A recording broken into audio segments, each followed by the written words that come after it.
Nas profundezas do Laboratório de Geoquímica Isotópica, localizado no Serviço Geológico do governo britânico, reina o silêncio, interrompido apenas pelo suave zumbido dos equipamentos.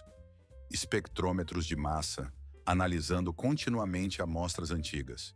Entre essas amostras há um pequeno fragmento, um pouco maior que a unha do dedo polegar. Um osso poroso carbonizado que permaneceu sem atenção por muitos anos. É tudo o que restou de uma pessoa que viveu há 5 milênios. Ao longo de muitos anos, esse e milhares de outros fragmentos semelhantes, encontrados nas camadas de giz do solo ao redor de Stonehenge, foram vistos mais como ruído de descobertas arqueológicas do que como pistas valiosas. Eram considerados cinzas dos habitantes locais, enterrados à sombra do grande santuário. Esses pedaços eram testemunhas anônimas de tempos antigos, unidades estatísticas numa grande narrativa histórica. Uma história que parecia começar na era pré-histórica da Grã-Bretanha e se estender através dos séculos até nós.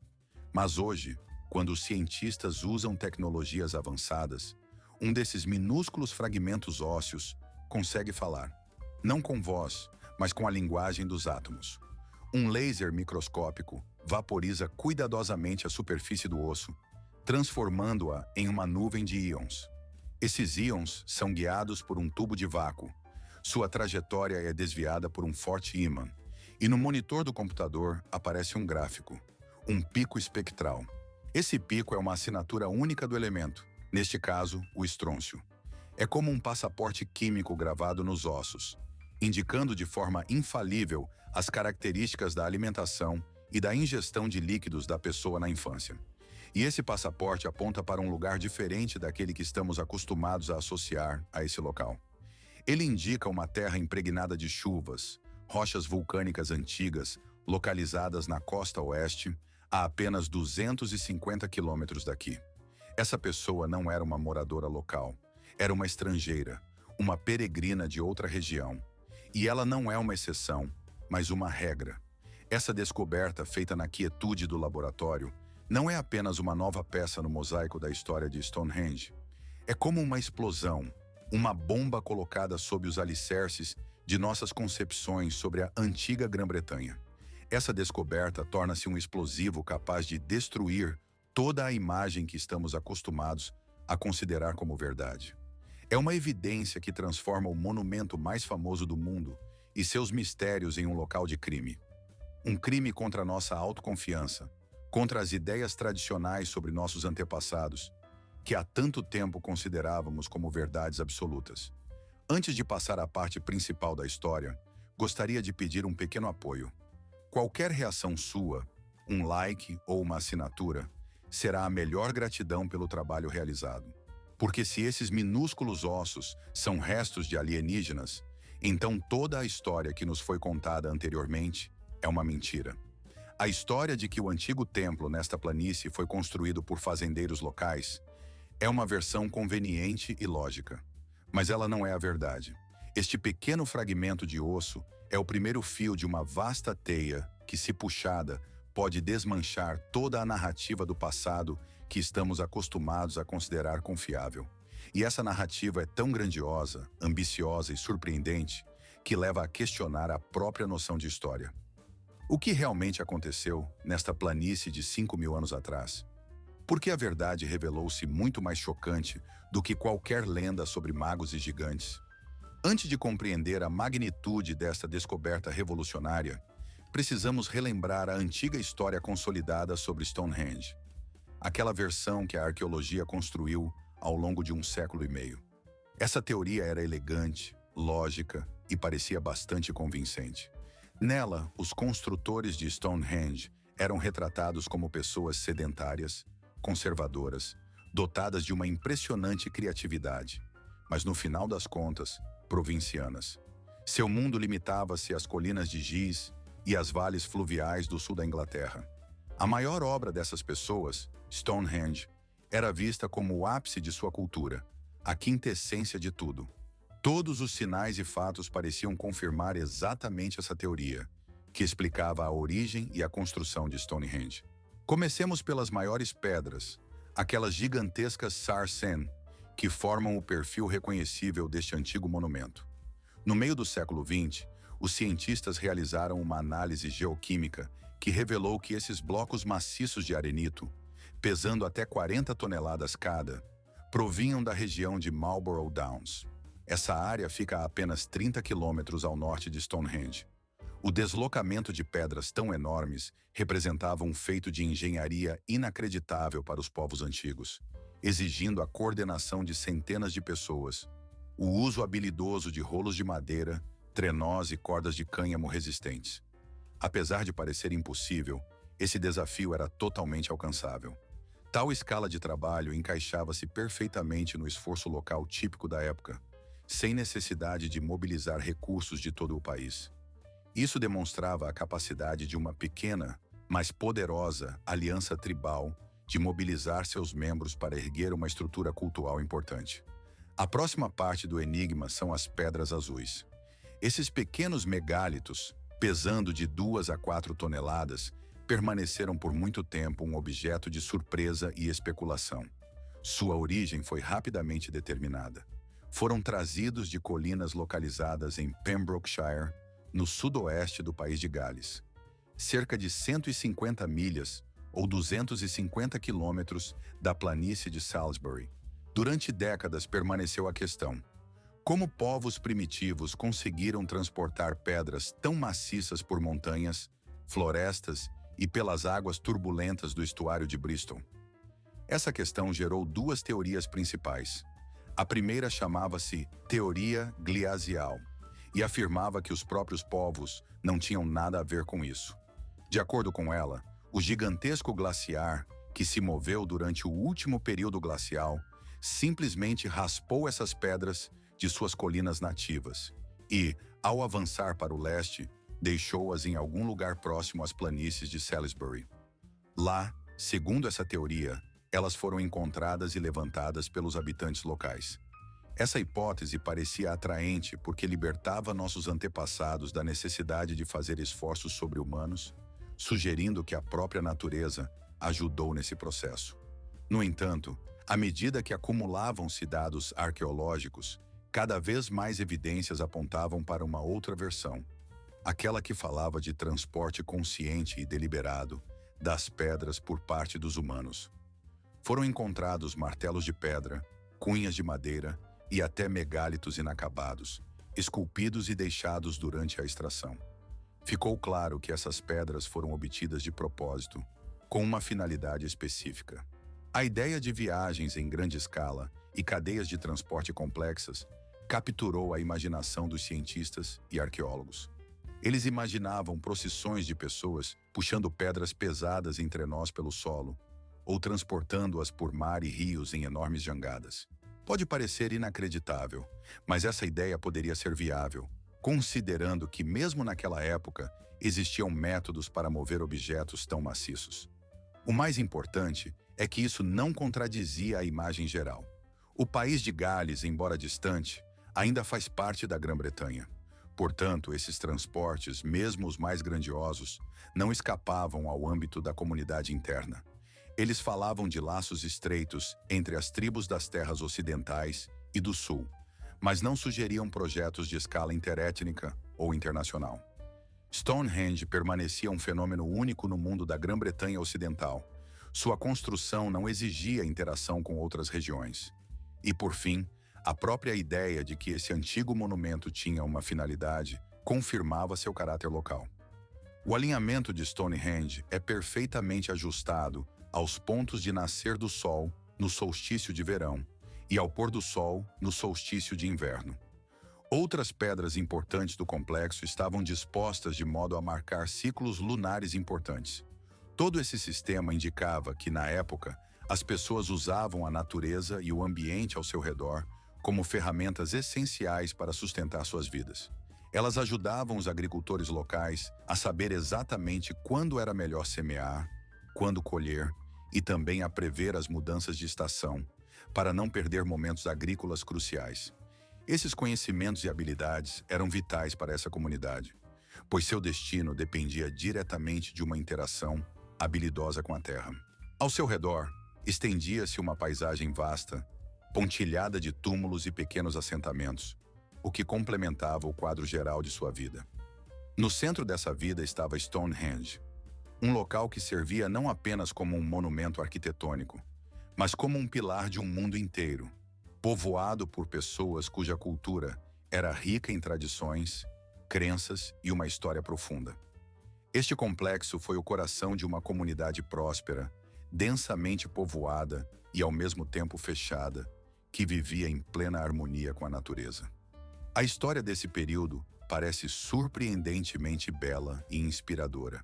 Ela é repleta de feitos heróicos, mistérios escondidos por séculos e descobertas científicas que mudaram nossa compreensão das eras passadas. Nela vivem exemplos vívidos de pessoas, engenheiros talentosos, sacerdotes dedicados à sua missão e agricultores trabalhadores. Essa imagem do passado foi criada com muito amor e cuidado, cuidadosamente embalada e enquadrada em molduras bonitas para transmiti-la aos descendentes. No entanto, apesar de toda a beleza e riqueza de detalhes, essa imagem revelou-se longe de ser completamente verdadeira. Cada elemento, desde a origem das pedras utilizadas até a personalidade dos construtores, foi construído sobre uma base instável, na areia de suposições e conjecturas não comprovadas. O momento decisivo que destruiu esse mundo ilusório não veio de escavações arqueológicas ou novas descobertas, mas das profundezas de laboratórios estéreis, onde reina o silêncio absoluto e a precisão das tecnologias modernas. Na era do Neolítico, a cremação era o método mais comum de sepultamento. Para os povos antigos, o fogo não era apenas um meio de destruir o corpo, mas sim um símbolo de transição e transformação.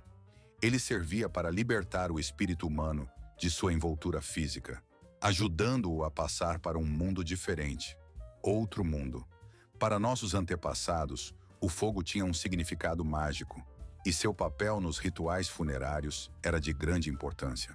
Naqueles tempos, quando as pessoas veneravam o fogo como um meio sagrado, a cremação não era vista como uma destruição, mas como um ritual importante ligado à transformação espiritual.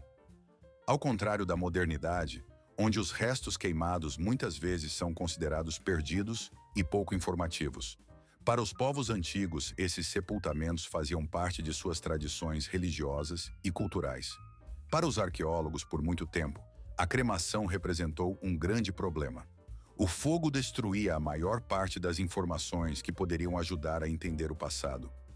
Tudo o que restava após a queima eram pequenos fragmentos ósseos, muito frágeis e deformados, que pareciam incapazes de contar algo além do próprio fato da morte.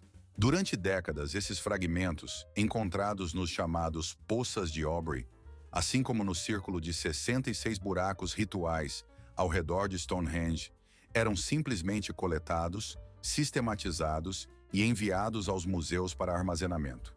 Esses vestígios eram considerados testemunhos da vida e da morte das elites locais.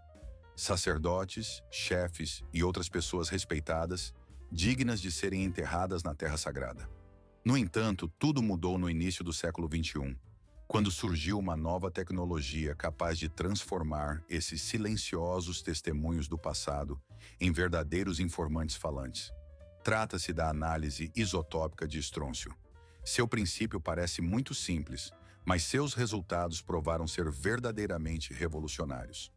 O estrôncio é um elemento químico presente no solo e na água. A relação única entre seus dois isótopos, o estrôncio com número de prótons 87 e o estrôncio com número de prótons 86, é característica de cada formação geológica específica. É como uma impressão digital. Seus passaportes isotópicos, ou seja, os resultados da análise da composição química de ossos e tecidos, indicavam que sua origem estava relacionada à parte ocidental das Ilhas Britânicas. Esses dados apontavam para antigas terras rochosas, localizadas no país de Gales, Cornualha e Devon.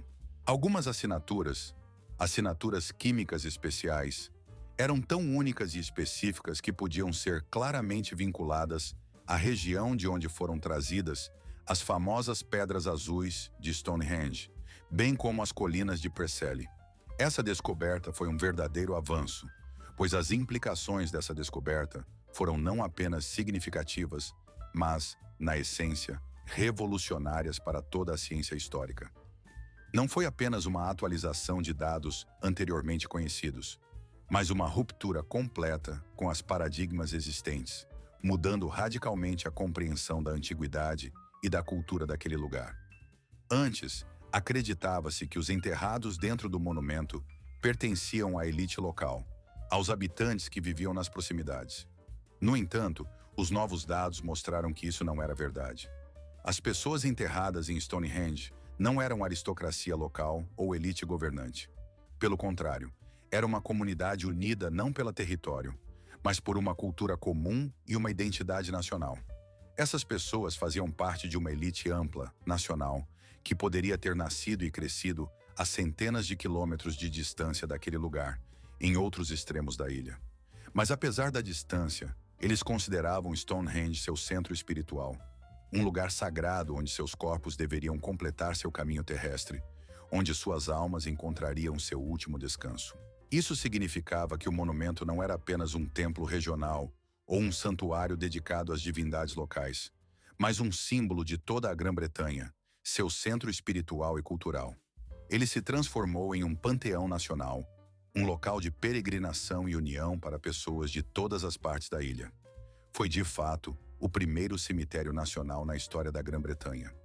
Um lugar onde representantes de diferentes povos e tribos se reuniam para homenagear seus antepassados.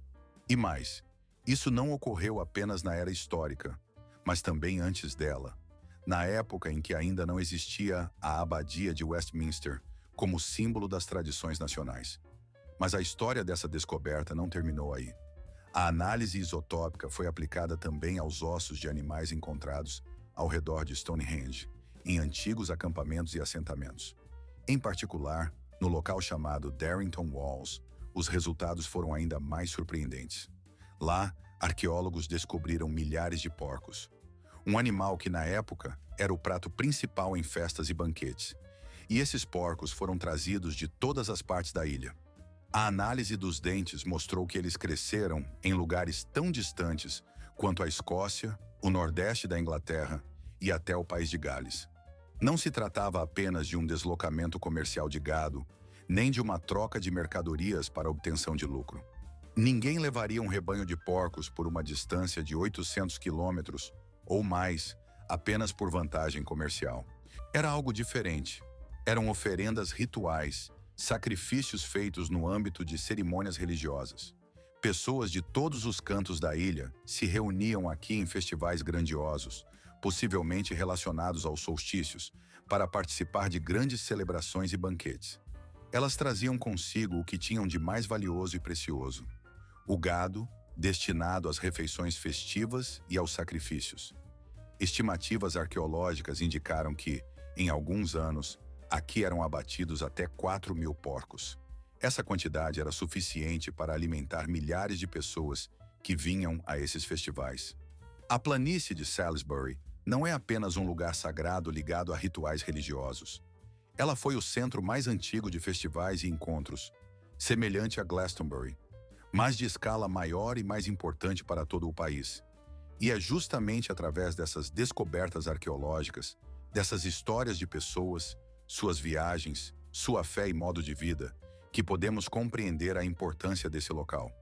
Entre as descobertas, há dezenas de novos túmulos, alguns dos quais se destacaram por sua singularidade, bem como um túmulo longo, sob o qual, de acordo com os resultados do radar, encontrava-se uma estrutura de madeira maciça.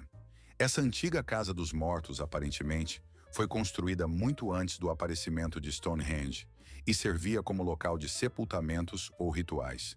Também foram descobertos novos cursos que consistiam em gigantescos aterros de terra, formando longas linhas paralelas. Essas linhas provavelmente serviam como avenidas rituais, por onde os antigos podiam se deslocar durante suas cerimônias e festivais. Mas a descoberta mais importante e surpreendente foi feita a apenas 3 quilômetros ao nordeste de Stonehenge, na região atualmente conhecida como Darrington Walls. Esse sítio sempre chamou a atenção de cientistas e pesquisadores, pois representava um enorme círculo de terra, uma grande área cercada por um fosso e um muro de terra. Sua área era aproximadamente 30 vezes maior que a de Stonehenge, tornando-se uma das maiores estruturas desse tipo na região. Dentro dessa gigantesca fortificação, foram encontrados vestígios de um grande assentamento e vários círculos de madeira, o que levou à suposição de que foi aqui que os construtores do famoso monumento de pedra viviam e celebravam. Na época, acreditava-se que Stonehenge era um templo de pedra, uma espécie de santuário dos mortos, onde realizavam rituais e sepultamentos de antepassados. Já Durrington Walls representava uma comunidade de madeira, um lugar para os vivos, para aqueles que cultivavam a terra e se comunicavam. Assim, esses dois sítios, Stonehenge e Durrington Walls, simbolizavam dois mundos opostos. Um, espiritual e ritualístico, o outro, terrestre e cotidiano, cada um com seu papel na vida dos antigos. Mas as investigações geofísicas mostraram que estávamos vendo apenas a ponta do iceberg. Abaixo da terra, sob a própria base de Durrington Walls, o radar revelou algo verdadeiramente inacreditável. Lá no fundo, foi descoberta uma linha de pelo menos 90 monólitos de pedra gigantescos, que formavam uma arena ou um grande templo circular, o chamado Superhenge. Alguns desses monólitos atingiam a altura de 4,5 metros e estavam colocados verticalmente, formando um conjunto impressionante. Além disso, essas pedras não foram escavadas ou removidas de outro lugar. Cada uma dessas antigas minas tinha um diâmetro impressionante, mais de 10 metros, e uma profundidade de cerca de 5 metros. Em conjunto, formavam um contorno perfeitamente circular, com um diâmetro de aproximadamente 2 quilômetros, abrangendo não apenas a região de Durrington Walls, mas também assentamentos vizinhos. Esse complexo gigante foi a maior estrutura pré-histórica já descoberta na Grã-Bretanha e possivelmente em toda a Europa. Surpreendentemente, todas essas minas foram escavadas apenas com chifres de veado e pás de madeira, sem o uso de metal ou qualquer equipamento mecânico. Essa tarefa foi verdadeiramente colossal, exigindo centenas de milhares de horas de trabalho árduo e um esforço enorme. Por que as pessoas daquela época iniciaram trabalhos de tal escala? Qual era o objetivo dessa construção misteriosa? As respostas a essas perguntas não são tão simples.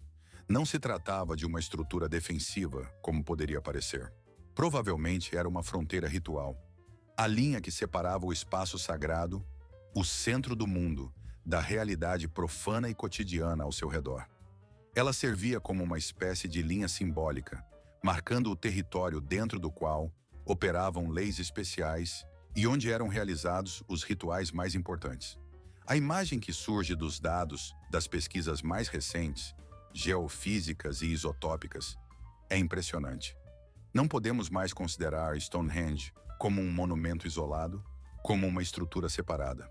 Agora devemos falar do grande Stonehenge, de uma vasta geografia sagrada que foi cuidadosamente planejada e construída ao longo de séculos. Essa paisagem revelou-se tão complexa e grandiosa que sua criação claramente não poderia ter sido obra de uma única tribo ou de um pequeno grupo de pessoas. Apenas a força unificada de uma nação inteira, esforços coletivos que reuniam múltiplos povos, poderia ter realizado uma estrutura de tal magnitude. As tecnologias modernas, pesquisas com radar e análises isotópicas, se uniram para contar uma mesma história. Uma história de que a Grã-Bretanha foi um todo unificado, capaz de grandes projetos conjuntos, que superavam todas as expectativas em escala. Mas uma questão permanecia aberta, a mais importante de todas. Se toda a Grã-Bretanha participou desse projeto grandioso, se pessoas e recursos de todos os cantos da ilha convergiam para lá, quem foram esses pioneiros, esses arquitetos, aqueles que podem ser chamados de os fundadores de toda essa ideia? Quem eram esses pioneiros, as pessoas que trouxeram para esta terra a ideia do círculo de pedra? A resposta a essa pergunta exigia um retorno às origens, ao começo de tudo, as Pedras Azuis. É exatamente no país de Gales, nas colinas dessa região, que nascem mitos e lendas. Este lugar, os picos cobertos de urze ao vento, com antigas saídas rochosas, parece impregnado de história. O ar aqui parece eletrizado, como se estivesse cheio de lembranças do passado. É daqui, como já sabemos, que vêm as pedras azuis de Stonehenge. Durante décadas, arqueólogos exploraram essas colinas em busca de minas pré-históricas, e suas buscas tiveram sucesso. Foram descobertos 2 locais-chave, Carn Gedog e Craig Ross e Felin, que confirmaram que dali vêm as pedras de dolerita e realita, usadas na fabricação das pedras azuis. Nas rochas desses locais, permanecem vestígios da atividade de antigos mineiros, escavações em forma de V, onde eram inseridos cunhas de madeira e martelos de pedra, além de plataformas de carga. A análise por radiocarbono da madeira carbonizada, encontrada nas minas, revelou uma data impressionante, cerca de 3.000 anos antes de nossa era. Essa data foi 5 séculos mais antiga do que a data em que essas pedras foram colocadas em Stonehenge. Isto criou um novo enigma. O que fizeram esses gigantescos blocos de pedra, pesando cerca de 4 toneladas, durante 5 séculos, enquanto jazia nas pedreiras? Será que simplesmente foram extraídos e deixados de lado, esperando seu momento? Parecia inacreditável, e essa ideia parecia quase herética em suas suposições. Soava como um eco de uma antiga lenda registrada por Galfrid Manmucus no século X. Nessa lenda, dizia-se que o mago Merlin teria transportado o famoso Stonehenge da distante Irlanda. A maioria dos arqueólogos considerava essa teoria pura fantasia, uma invenção sem qualquer base real. Mas entre os estudiosos surgiu um homem chamado Parker Pearson e sua equipe, que decidiram não abandonar a ideia e começaram buscas sistemáticas. Eles procuravam uma agulha no palheiro, tentando encontrar um círculo de pedras desaparecidas ou o local onde um antigo monumento majestoso uma vez esteve. Anos de esforços meticulosos não trouxeram resultados significativos. Eles estudaram dezenas de estruturas megalíticas na região, mas nenhuma correspondia aos parâmetros previstos. E só em 1717 ocorreu uma verdadeira descoberta. Na época, a equipe realizava escavações em um sítio chamado Valmaun. Na superfície do local, eram visíveis apenas algumas pedras isoladas, parte de um dolmen destruído, remanescente de uma antiga construção. Mas os estudos geofísicos, realizados com tecnologia avançada, revelaram anomalias incomuns sob o solo. Quando os arqueólogos começaram a remover a camada de turfa, seus corações aceleraram. Eles sentiram que estavam chegando à solução do mistério. E, de fato, começaram a encontrar buracos. Não eram buracos comuns, mas cavidades características, que pareciam ser ninhos de pouso para pedras de pé. Em um desses buracos, no fundo, encontraram uma marca perfeitamente compatível, que lembrava uma seção transversal de uma das pedras azuis de Stonehenge. Essa pedra tinha uma forma pentagonal única. Em outro buraco, descobriram microlascas de rochas de riolito, que correspondiam exatamente ao tipo de material do monumento famoso. Eram quase como pistas, indicavam que ali realmente houve algo que não podia ser ignorado. À medida que as escavações avançavam, uma imagem inacreditável começou a se formar diante dos pesquisadores. Os buracos formavam um arco que constituía um enorme círculo de pedra. A equipe conseguiu seguir sua extensão por uma boa distância para determinar o diâmetro. E o número que obtiveram os impressionou profundamente. Exatamente 110 metros. Essa coincidência era surpreendente, pois esse diâmetro correspondia ao diâmetro do fosso externo que cercava Stonehenge. A probabilidade de tal coincidência era muito baixa, praticamente nula, mas suas descobertas não pararam por aí. Usando modelagem computacional, os cientistas conseguiram determinar a orientação astronômica desse círculo desaparecido. Descobriram que sua entrada estava exatamente direcionada para o nascer do Sol no dia do solstício de verão. Essa orientação coincidiu completamente com a orientação de Stonehenge. 2 círculos de pedra, separados por apenas 25 quilômetros, construídos em épocas diferentes, tinham o mesmo diâmetro e a mesma orientação astronômica. Tal coincidência não poderia ser considerada casual. Era uma prova direta. Wonmon é exatamente o protótipo de Stonehenge, seu antecessor, o original. E o famoso monumento na planície de Salisbury é apenas uma cópia exata, uma herança. A análise de radiocarbono da matéria orgânica encontrada nas fossas de Wonmouth confirmou que essas pedras foram retiradas de lá aproximadamente no terceiro milênio antes de Cristo. É justamente nesse período, como mostram estudos de isótopos, que surgiram na região de Uxbridge as primeiras pessoas vindas do país de Gales. Todo o quadro se esclareceu. Não foi apenas uma mudança de local das pedras. Foi uma migração de um povo inteiro, ou pelo menos de uma parte significativa da população, que por algum motivo deixou sua terra natal no país de Gales. E o mais importante, eles levaram consigo o que era mais valioso. Nem ouro nem gado, nem riquezas em joias. Eles levaram seu templo, seus antepassados de pedra, seu lugar sagrado. Desmontaram-no, embalaram cuidadosamente. Ele não era apenas um monumento. Tornou-se um símbolo, uma lembrança viva da conexão estreita com a terra natal que os homens deixaram para trás. Esse complexo megalítico maciço simbolizava não apenas a fé, mas também laços culturais que remontam às profundezas dos tempos. Quando, nos dias atuais, descobrimos Stonehenge, sentimos uma sensação especial, pois por trás dele há muito mais do que uma pedra no campo. Isso nos faz refletir sobre a questão mais complexa e importante. Por quê?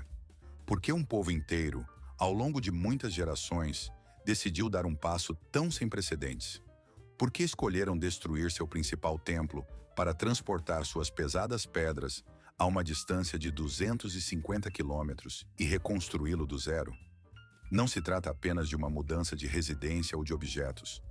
Foi um ato que fala de algo muito maior. Foi uma saída, um ato de partida, talvez até de sacrifício.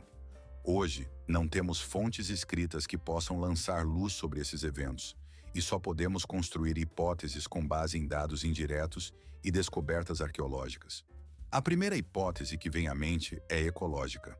Cerca de 3.000 anos antes de Cristo, o clima na Grã-Bretanha começou a mudar. Tornava-se mais frio, mais úmido, o que poderia levar a más colheitas e fome, especialmente na montanhosa Gales, onde as condições se tornavam cada vez mais difíceis. A planície de Salisbury, com seus solos mais férteis e clima mais ameno, poderia parecer um lugar onde se pode começar uma nova vida, a terra prometida para aqueles que buscavam salvação. Na história da humanidade, a migração em busca de terras melhores é algo comum. As pessoas sempre se mudaram para escapar de desastres ou procurar novas oportunidades. Mas essa hipótese não explica por que, ao fazerem isso, precisaram levar consigo pedras gigantes. Pois normalmente, os migrantes levam o essencial, o mais importante. Dos 80 gigantescos blocos de pedra, que pesavam várias toneladas cada, certamente não estavam na lista dessas coisas. A segunda hipótese é o conflito. Talvez o povo que habitava essas terras tenha sido forçado a abandonar seus territórios devido a ataques de vizinhos mais fortes ou guerras. Nesse caso, para preservar suas divindades e imagens religiosas, eles levaram consigo estátuas de pedra e relíquias sagradas, para que os inimigos não as capturassem. Talvez eles tenham desejado criar um novo centro espiritual em uma região mais segura, para continuar suas tradições. Essa teoria soa dramática, mas os dados arqueológicos não confirmam a ocorrência de guerras ou destruições em grande escala naquele período. Não há vestígios de batalhas ou destruições significativas no país de Gales daquela época. Então, resta a terceira, a mais intrigante hipótese: a política e a ideológica. E se esses deslocamentos não fossem forçados, mas um ato consciente de unificação? Já sabemos que, de acordo com análises de isótopos, até então a planície de Salisbury já se tornara um centro importante de rituais para várias tribos do sul da Inglaterra. Talvez os colonizadores do país de Gales não fossem refugiados, mas atuassem como missionários, arquitetos de uma nova era. Eles trouxeram consigo suas pedras sagradas e seus conhecimentos em arquitetura megalítica e astronomia. E vieram aqui não por acaso, mas com o objetivo de criar algo maior, um centro de poder que unisse os povos. Pode ter sido uma jogada política muito inteligente, transferir seu templo para Wessex, que já era um local de encontros e cruzamentos. Eles não apenas fundaram uma nova colônia, compartilharam sua sacralidade com outros povos, criando a base para unidade e cooperação. Stonehenge tornou-se uma espécie de caldeira de fusão, um lugar onde diferentes povos, falando línguas distintas e tendo tradições variadas, se encontravam, unidos por um grandioso projeto. As pedras azuis do país de Gales tornaram-se o coração dessa união, ao redor da qual surgiram posteriormente construções mais antigas e majestosas feitas de pedras locais de Sarsen. Esse símbolo de fusão de culturas e tradições tornou-se uma poderosa prova de que povos diferentes podiam se unir por uma causa comum. Essa teoria explica muitos mistérios. Ela mostra por que pessoas de toda a Grã-Bretanha vieram até aqui. Porque esses antigos construtores trouxeram não apenas pedras, eles trouxeram uma ideia, uma tecnologia e possivelmente até visões e crenças que fundamentaram essa grande obra. É graças a isso que Stonehenge deixa de ser apenas um santuário ou calendário. Ele se transforma em um monumento, um símbolo dedicado ao nascimento de uma nova comunidade cultural. Não no sentido de uma nacionalidade moderna, ligada a fronteiras ou línguas, mas em um sentido mais profundo. A união de pessoas, conectadas por uma fé comum e pelo envolvimento na criação conjunta de seu mundo. Esse monumento foi a primeira tentativa na história de criar uma comunidade unificada, 3.000 anos antes de essa ideia assumir uma forma política. E essa iniciativa não veio dos reis ou dos exércitos, mas dos peregrinos, engenheiros e sacerdotes, daqueles que acreditavam no poder do princípio espiritual comum e na maestria tecnológica. Atualmente, estamos no centro desse círculo, cercados por uma névoa que não desaparece. Ela apenas mudou de forma.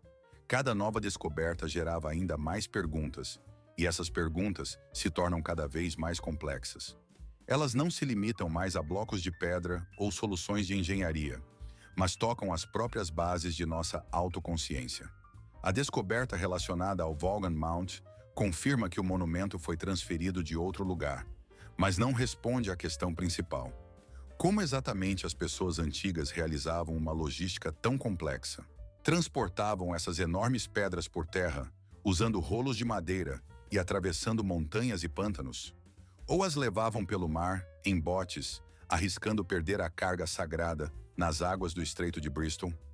A arqueologia experimental moderna mostra que ambas as hipóteses são, teoricamente, possíveis.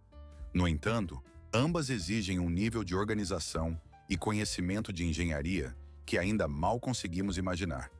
O mistério da logística permanece sem solução. O que aconteceu com as pessoas do país de Gales que, segundo se supõe, poderiam estar envolvidas nesse processo?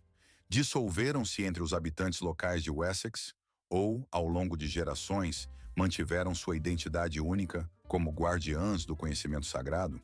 Pesquisas genéticas dos restos podem, no futuro, ajudar a esclarecer essa questão. Mas, por enquanto, não sabemos se essa integração foi pacífica ou se gerou novos conflitos e contradições. E talvez a questão mais importante seja: se Stonehenge não é um monumento primário, mas um translado, quantos outros santuários, deslocados de um lugar para outro, existem pelo mundo? A prática de transferir culturas é mais comum do que se pensa. Por trás das lendas sobre gigantes e magos que construíram templos antigos, não se escondem histórias reais de migração e deslocamento de centros culturais? Stonehenge nos mostrou que os mitos mais fantásticos às vezes podem esconder uma semente de verdade histórica. Começamos nossa pesquisa com um pequeno fragmento de osso e a concluímos estudando a imagem de um mundo antigo. Um mundo que se revelou muito mais complexo, dinâmico e interligado do que imaginávamos. A história desse monumento não é mais apenas uma narrativa sobre pedras. É uma história sobre as pessoas, sua capacidade de cooperação e ajuda mútua, seu desejo de atravessar grandes distâncias em nome da fé, sua vontade de manter a conexão com o passado, mesmo às custas de esforços incríveis. Essas pessoas carregaram seus antepassados não apenas em seus corações, mas literalmente, na forma de blocos de 4 toneladas que transportaram por terras e águas. O que os levou a realizar esse feito extraordinário? Qual motivo ecológico, militar ou político impulsionou toda uma cultura a mover seu lugar sagrado? E o que isso diz sobre nós, sobre nossa tendência de subestimar aqueles que viveram antes de nós? Sua sabedoria, sua fé e suas habilidades? Por favor, compartilhe seus pensamentos nos comentários, pois os monumentos mais significativos do passado não são apenas inscrições de pedra ou esculturas criadas há muitos séculos. O verdadeiro valor desses monumentos não está em sua forma física, mas nas perguntas que eles continuam nos fazendo através dos séculos e milênios. São essas perguntas que nos levam a refletir sobre o sentido da vida, sobre os valores que foram transmitidos de geração em geração e sobre como o passado influencia o nosso presente e futuro. Cada monumento desses é uma espécie de ponte entre o passado e o presente, uma lembrança das pessoas e eventos que moldaram a história. Eles parecem sussurrar para nós: preste atenção ao que foi importante para nossos antepassados e pense no que é importante para você hoje. São essas perguntas que nos ajudam a entender como a humanidade evoluiu, quais erros foram cometidos e o que podemos aprender para não repeti-los. Embora muitos desses monumentos pareçam simples construções de pedra ou ruínas, eles guardam um significado profundo e uma sabedoria que permanecem relevantes até hoje. É nisso que reside seu verdadeiro valor. Eles não apenas contam sobre o passado, mas continuam a fazer perguntas ao nosso tempo, provocando reflexões e estimulando o desenvolvimento da mente. Eles nos lembram da necessidade de lembrar nossas raízes e de buscar constantemente respostas às perguntas importantes, que não perdem sua relevância com o passar do tempo. Agradeço imensamente a todos que assistiram a este episódio até o final. Seu apoio é muito importante para nós, pois inspira a criação de novos materiais e ajuda a compartilhar conhecimentos com um público mais amplo. Seu like e atenção são um reconhecimento de que estamos no caminho certo. E não se esqueça de ativar o sininho. Assim você ficará sempre informado sobre as últimas novidades. Não perderá nossos novos episódios e continuará conosco explorando temas interessantes, revelando novas facetas da história e da cultura. Mais uma vez, obrigado pelo seu tempo e interesse. Esperamos que nossos materiais ajudem você a entender melhor o passado e a encontrar questões importantes que permanecem relevantes até hoje.